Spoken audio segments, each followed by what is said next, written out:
ब्राह्मी चंदन वालिका भल भगवती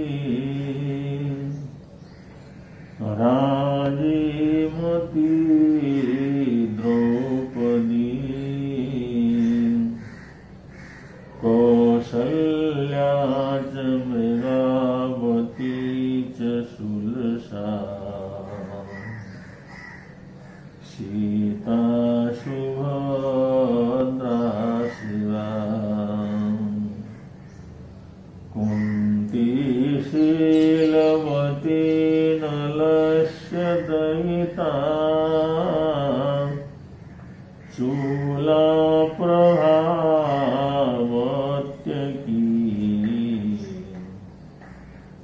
पद्मावत्यकी सुंदरी कुर्वन्तु नो मंगलम्।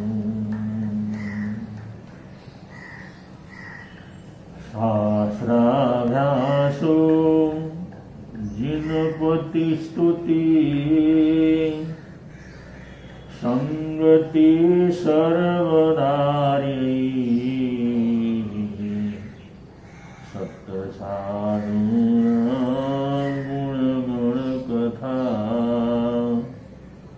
दोषवादे च मौनम् सर्वस्यापि प्रियहितवचो भावना चात्मतत्त्वे सम्पद्यन्ताम्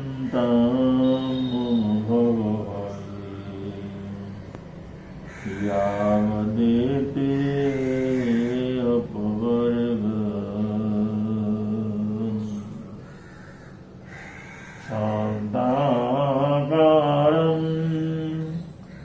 भुजगनयनं पद्मनाभं सुरेशं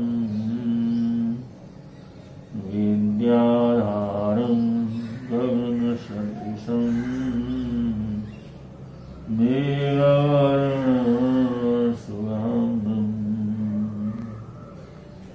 लक्ष्मीकान्तं कमलनयनं योगिनाभिध्यानगम्यं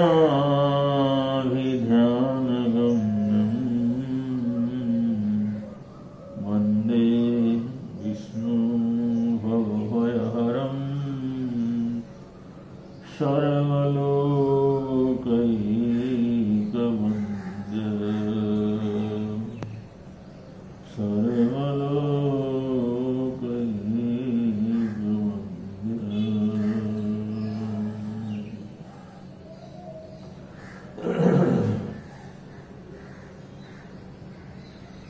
अरहत आगम ज्योति की श्रृंखला में एक छोटा सा महावाक्य है। संबुज्य किम न बुझही, बस इतना सही है। संबुज्य किम न बुझही।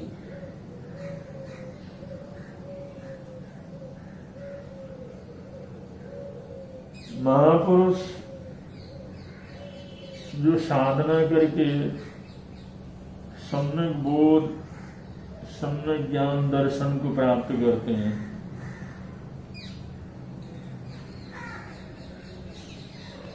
अतीन्द्रिय ज्ञान के वैभव से प्रत्यक्ष अप्रत्यक्ष सबको देखना प्रारंभ करते हैं। वो सत्य का साक्षात्कार होने के अनंतर वो दुनिया को उपदेश देते हैं। और ये श्रृंखला अनादिकाल से चली आ रही। हर जमाने में कोई न कोई महापुरुष, कोई न कोई जगाने वाले, कोई न कोई सिद्ध पुरुष संसार को जगाने में लगे रहते हैं। बहुत से जागे हुए सदगृहस्थ वो भी संसार को जगाने में लगे रहते हैं। दुनिया में एक मानव को जागृति प्रदान करने के लिए शिक्षा की व्यवस्था है, गुरुकुलों की व्यवस्था है, शास्त्रों की व्यवस्था है, लेखन पढ़न की व्यवस्था है, अध्यापक और साधकों की व्यवस्थाएं। ये सारी चीजें वास्तव के अंदर मनुष्य को जगाने के लिए कि वो जागे, जागृत होकर के चले। लेकिन संसार के प्राणी नींद में ही रहते हैं, नींद में ही स्वप्न देखते रहते हैं और नींद में पूरी दुनिया को भोगते रहते हैं। अगर नींद से कोई जाग भी गया तो मोह निद्रा के अंदर विभान होकर के चलते हैं। तो जगत में जागना बहुत कठिन काम है। जागना, सावधान होना, जागृत होना, जागृत होकर के चलना, जागृत होकर के जीना, द्रव्य मोह और भाव मोह दोनों से सावधान रहना, होश में रहना, बेहोशी को छोड़ देना, ये सब जागरण के अंतर्गत आता है।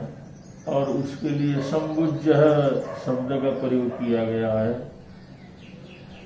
हे आयुष्मान समझो, हे देवानुप्रियो समझो, हे प्राणियों समझो, जागृत हो जाओ, जागृत होकर के जियो। लेकिन जागता कौन, समझ किसको आती? आज वैज्ञानिक युग है,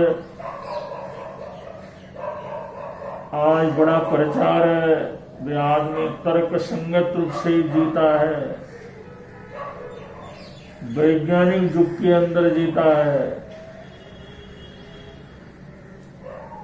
बिना सिद्ध किए मानता नहीं है।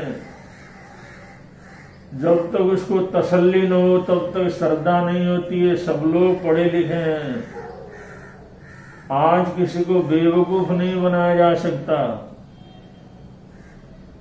आज कोई अंधानुकरण करने वाला नहीं है।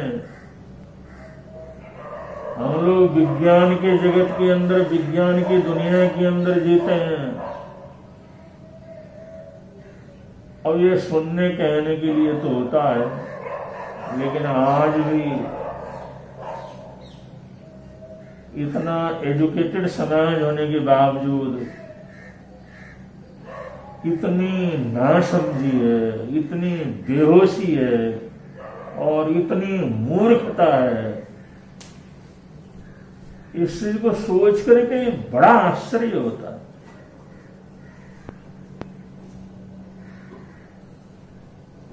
और लोग भी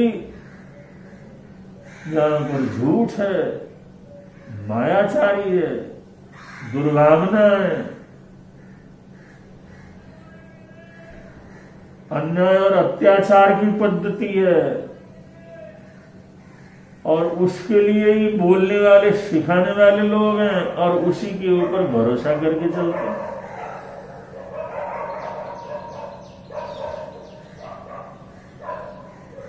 और जब ये शिक्षा की इतनी व्यवस्था नहीं थी, एक दूसरे से संबंध नहीं था, एक दूसरे की बातों को हम समझ नहीं सकते थे, तब तो ठीक है। लेकिन आज तो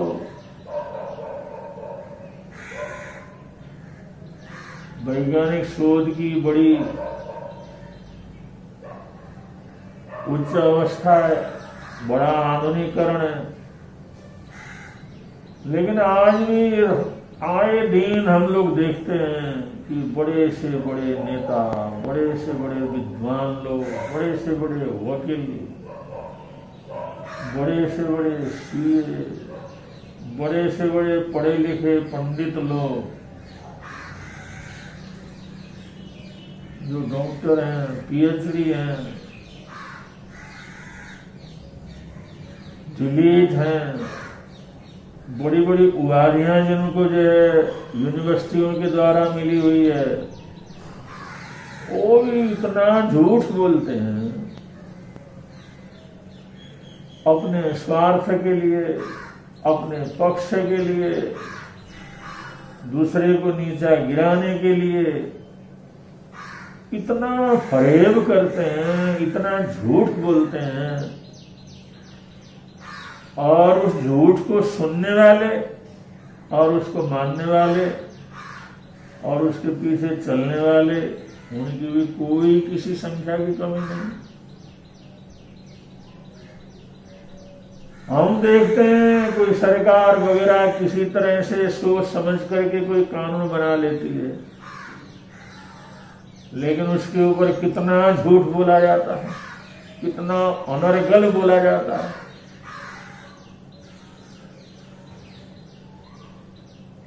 और कितना उसके अंदर गलत जो है निर्देशन दिए जाते हैं, गलत अर्थ किया जाता है।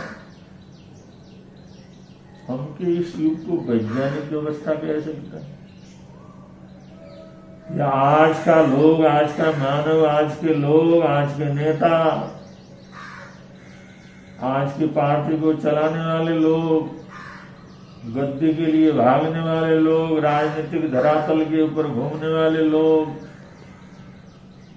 जो साफ साफ हजारों बार झूठ बोलते हैं, सफेद झूठ बोलते हैं,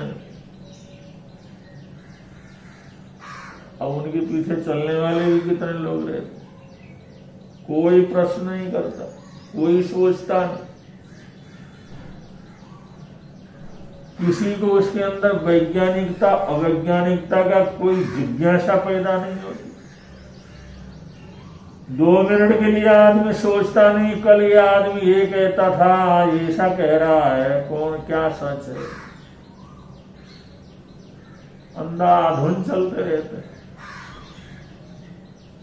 तो यहां पर शास्त्र का जो छोटा सा जो सूत्र दे रहे हैं, संबुज्य किम न बुज्जई, उन्होंने कहा भाई तुम सब कुछ समझते हुए भी क्यों नहीं समझते। ये दुनिया जानते हुए भी अनजान बनी रहती है, पढ़ लिख करके भी बेवकूफ बनी रहती है, बुद्धि होने पर भी निर्बुद्धि बनी रहती है। इसलिए शास्त्रकार कहते हैं संबुज्य, अरे कम से कम जागृत हो जाओ, प्रबुद्ध हो जाओ, जागरण को स्वीकार करो, सत्य की तरफ बढ़ो। आज के वातावरण में भी ऐसे ऐसे परंपराएं हैं, इतनी गंदी परंपराएं हैं, इतने बेकार के समाज को बर्बाद करने वाले रीति रिवाज हैं, इतनी रूढ़ियां हैं, और वो हजारों साल से चली हुई रूढ़ियां हैं। आदमी सब कुछ जानता है भाई, ये रूढ़ियां, ये परंपराएं, ये हमारा नाश करने वाली हैं, इन्होंने सामाजिक विनाश किया हुआ है, समाज के उत्थान के अंदर बड़ी भारी रुकावट पैदा किया हुआ है, लेकिन उनको तोड़ नहीं सकता है। फिर भी उसके ऊपर विश्वास करेगा, फिर भी उसके लिए बहस करेगा, फिर भी उसके लिए तर्क करेगा। ये रोज आप लोग सब देख सकते हैं।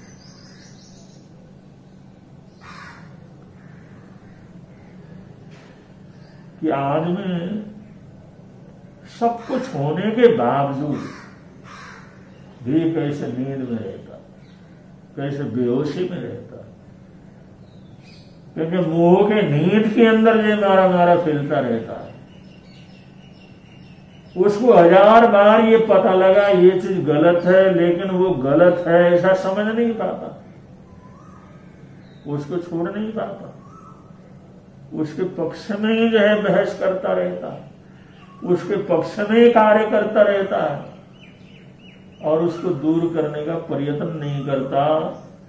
ये रोज के न्यूज़ों में, रोज के बहस में, रोज के अखबारों में, आसपास के वातावरण में हम चारों तरफ देख सकते हैं कि पढ़े लिखे लोग कितनी बड़ी बेवकूफी करते हैं, कितना झूठ बोलते हैं, कितना मायाचारी करते हैं, कितना गलत प्रचार करते हैं, कितना गलत सोचते हैं। यह प्रत्यक्ष रूप से देखा जा सकता। इसके लिए कोई प्रमाण देने की जरूरत नहीं। इतने उदाहरण हैं तो उदाहरण दे करके उदाहरण देने की कोई आवश्यकता नहीं है। चारों तरफ ऐसा वातावरण है,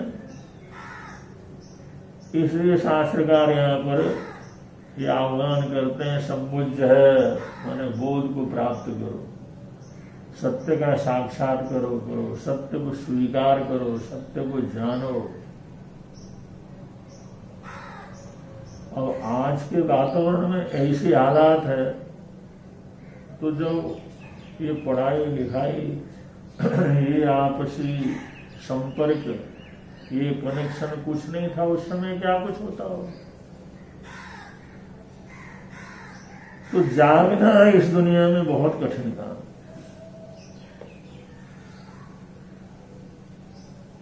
होश में आना बहुत कठिन काम, सत्य का साक्षात्कार होना बड़ा कठिन काम, और हो जाए तो उसके ऊपर विश्वास होना बड़ा कठिन काम। कोई न कोई बहाना, कोई न कोई मजबूरी, कोई न कोई जरूरत, कोई न कोई आवश्यकता उसको मजबूर करते रहती है गलत करने के लिए, बेहोशी में जाने के लिए, नींद में जाने के लिए। अब इतने लंबे समय से हम लोग संसार के अंदर हैं, लेकिन आज तक हम लोग जागे नहीं। जैसा जागरण हमारे जीवन के अंदर होना चाहिए वो नहीं जागे। हमारा देश 1000 वर्ष से पिछले 3,000 वर्ष से गुलामी के जंजीरों के अंदर पड़ा रहा। मुसलमान आतताइयों की उसने गुलामी की, अंग्रेजों की गुलामी की, तरह तरह के कष्ट झेले, तरह तरह के तकलीफें झेले, तरह तरह के अन्याय अत्याचार उसने झेले। ये सनातन परंपरा में क्या कुछ नहीं झेला। अपने सामने अपने पुरखों के उस इतिहास को नष्ट करते हुए देखा। वो महापुरुषों ने जो इतने कठिन साधना के द्वारा जो ग्रंथ तैयार किए, उन ग्रंथों को धूम धूम करके हुए जलते हुए देखा। अपने घर परिवार को लूट करके बर्बाद करते हुए देखा कि आतताएं किस तरह से बर्बाद कर रहे हैं। अपने घर परिवार के बच्चों को लूटते हुए देखा, उनके साथ अन्याय अत्याचार होते हुए देखा। लेकिन फिर जागरण में, होश में, फिर अंग्रेज आए, वही गुलामी, फिर उसी गुलामी को स्वीकार किया। अगर वो चले भी गए तो फिर उसी तरह की वृत्ति वाले, जो अंग्रेजियत की वृत्ति रखने वाले थे, इस्लाम की वृत्ति रखने वाले थे, ईसाइयत की वृत्ति रखने वाले थे, नाम से भले ही सनातनी हो, नाम से भले ही हिंदुस्तानी हो, नाम से भले ही भारतीय हो, लेकिन जिनका सोच इस्लामिक सोच है, ईसाइयत का सोच है, जो अन्याय अत्याचार का सोच है, ऐसे ही लोगों के द्वारा स्वतंत्रता पाने के बाद भी उसी तरह की गुलामी के अंदर है। कब समझे? चारों तरफ हालात ऐसे हैं और इतना अन्याय अत्याचार होते हुए देखते हैं, लेकिन फिर भी जागते नहीं। फिर भी वो जागरण जीवन के अंदर नहीं आता। भी हमने क्या करना है, संगठन अब जो है एकत्रित नहीं हो सकते। वो समझते हैं आज जब तक हम एकत्रित नहीं होंगे, आपस के अंदर एकता नहीं लाएंगे, आपस के अंदर हम लोग एक होकर के वोट की ताकत को नहीं बढ़ाएंगे, तब तक हम कुछ भी नहीं कर सकते। यही हालात जो आज से 2000 वर्ष, 100 वर्ष पहले, 200 वर्ष पहले, 400 वर्ष पहले जिस तरह की गुलामी थी उसी तरह की गुलामी के अंदर फंस जाएंगे। लेकिन फिर भी आदमी जागता नहीं है, एकत्रित होता नहीं है, अपनी शक्ति को पहचानता नहीं है। कुछ न कुछ हम कर गुजरे, इस प्रकार का उत्साह उसके जीवन के अंदर पैदा नहीं होता। और सिर्फ मनुष्य नहीं समझाते, सिर्फ महापुरुष नहीं समझाते, प्रकृति समझाती रहती। फिर भी वही राग द्वेष, वही माया, वही छल कपट, वही अंधेर नगरी, वही लोट खसोट। अब ये कोरोना की महामारी जो बड़ा भारी षड्यंत्र है, जिसके अंदर सारा विश्व फंस गया, और भारत के विरोध में भी वही षड्यंत्र होगा। और इस महामारी के बीच में सब लोगों ने अनुभव किया कि मौत कितने जल्दी आ सकती है। हमारे ऑर्गन कैसे एकदम जल्दी काम करना बंद कर सकते हैं, हमारा फेफड़ों कैसे काम करना बंद कर देता है, कितने जल्दी इसके अंदर इन्फेक्शन हो जाता है, हार्ट कैसे चलते चलते बंद हो जाता है, कैसे जुकाम जैसी बीमारी, ये नजला जुकाम जैसी बीमारी एकदम प्राणलेवा बन जाती। जो बुखार हम जिंदगी के अंदर न मालूम कितने बुखार के अंदर तपते रहे हैं, आज बुखार आते ही जो है ऐसा होता है जैसे मौत ही सामने आ गई, और सब कुछ धरा का धरा रह जाता। कोई पूछने वाला नहीं होता, कोई सेवा करने वाला नहीं होता, कोई सांत्वना देने वाला नहीं होता। आदमी अगर इस महामारी के चपेट में आ जाता, बाय द वे अगर न भी हो, लेकिन गलत रिपोर्ट के कारण भी आ जाता है, तो बिल्कुल मृत्यु के मुंह में पहुंच जाता है। और वो देख लेता है संसार की असली हालात, मेरे पैसे भी काम नहीं आए, परिवार भी काम नहीं आया, मित्र भी काम नहीं आए, और रिश्तेदार भी काम नहीं आए, मेरे हजारों तरह के जो साधन इकट्ठे किए थे कुछ काम नहीं आया। वो सब कुछ देखते देखते जो हमारे प्राणांत हो गए, खत्म हो गए। कोई संस्कार करने वाला नहीं, कोई अग्नि देने वाला नहीं, कोई उसको जो आखिरी संस्कार करने वाला नहीं। लेकिन फिर भी ऐसी हालात को देखने के बाद भी, ऐसी हालात से गुजरने के बाद भी, ऐसे बहुत लोग हैं इस महामारी के बीच में भी अन्याय, अत्याचार, घूसखोरी और ये काला बाजारी, ऐसे काम के अंदर, धंधे के अंदर लगे रहते हैं। वो देखते हैं पैसे की कोई कीमत नहीं है, हमारी जिंदगी किसी भी समय जा सकती है, लेकिन फिर भी वही अंधेर नगरी, फिर भी उसी चीजों के अंदर लगे रहते हैं। इतना कुछ होने के बावजूद भी इंसान जगता नहीं है, उसमें सावधानी नहीं आती, जागरण नहीं आता, वैराग्य भाव नहीं आता, वो नहीं आता। छोड़ो अब इन सबको छोड़ो, सामान्य रूप से जीवन जिएंगे, साधारण रूप से जीवन जिएंगे, कोई किसी का अपना नहीं। कितना ही बड़ा कार्यक्रम करो, कितना ही करो, लेकिन कुछ काम आने वाला नहीं है। और सीधा साधा काम करेंगे नहीं, जरा सा छूट मिल गया तो फिर वही उसको बुलाना, ये करना, वो करना, ये नहीं हुआ, वो नहीं हुआ, ऐसा नहीं हुआ, उसी पचड़े के अंदर फंस जाते हैं, फिर वही बीमारी के चपेट में आ जाते हैं, उसी के अंदर खुद भी मरते हैं, कईयों को मार लेते हैं, लेकिन वो समझ नहीं आती। इसलिए शास्त्रकार जगह जगह पर ये संदेश देते हैं, शंभु बुझ्जय किम न बुझ्जई, अरे कब समझोगे, किसके समझाने पे समझोगे, कितने ठोकर खाने के बाद समझोगे।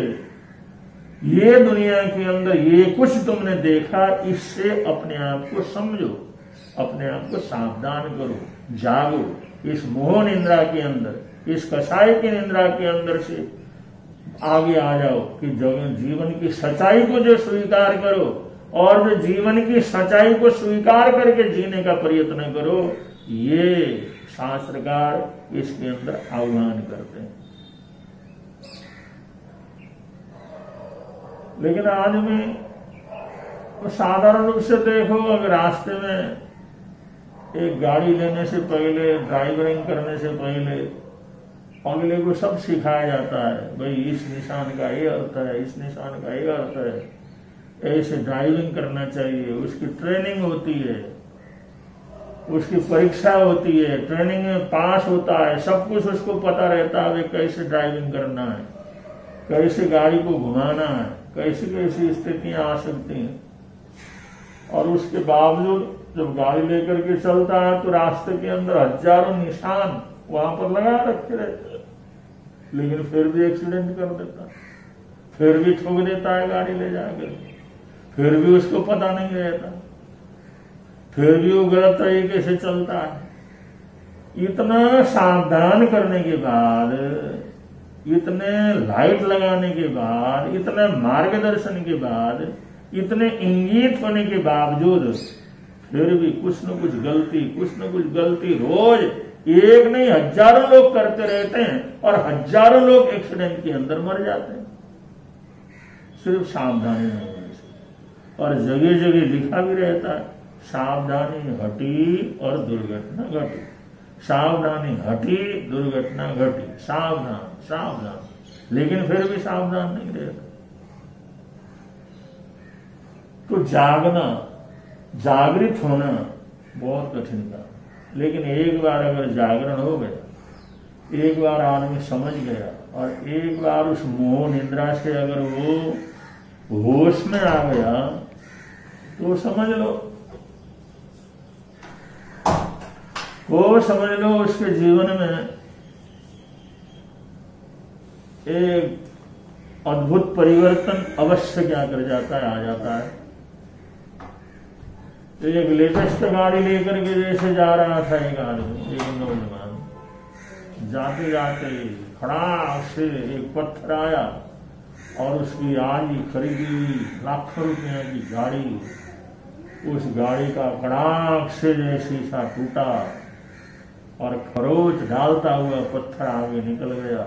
उसने गाड़ी रोकी, इधर उधर देखा, कोई नहीं दिखा, एक बच्चा छोटा सा सामने खड़ा। उसने पूछा किसने गाड़ी को मारा, उसने कहा था वो रोने लगा, वो रोने लगा। उसने जाकर के उसको कहा मैंने तेरे को थोड़ी कहा कुछ, क्या बात है, किसने मारा ये पत्थर, मेरी गाड़ी में किसने मारा पत्थर ये बता।